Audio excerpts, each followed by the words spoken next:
प्रत्येकाला असं दिसतं आपला मुलगा म्हणजे त्यात काही अर्थच नाही, पण इतरांची मुलं त्यांच्यामधले सगळे गुण, त्यांच्यामधली नम्रता, त्यांच्यामध्ये दिसणारा चांगुलपणा, त्यांच्यामधली अभ्यास वृत्ती ही सहज नजरेत भरते. पण आपल्या मुलामध्ये हे कोणतेच गुण त्या पालकाला आजपर्यंत सहज दिसलेले दिसत नाही. मला सर्वात प्रत्येक पालकांच्या पुढे एक गंभीर प्रश्न आहे की माझा मुलगा हा असा का वागतो, त्याच्यामध्ये काय माणुसकी विकृती आहे. या ठराविक राशीच्या मुलांच्या अंगामध्ये हे ठराविक गुण असतात आणि ठराविक खोडे असतात.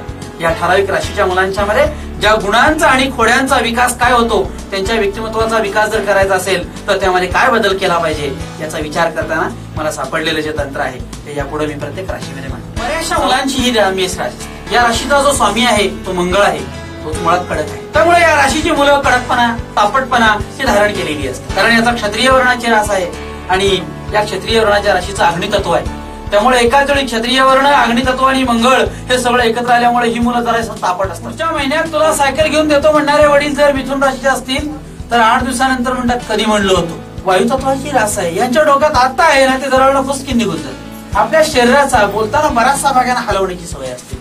सहज बोलले ना त्याचं काय झालं, त्याचं काय, अरे हात काय हलवतो त्याचं काय.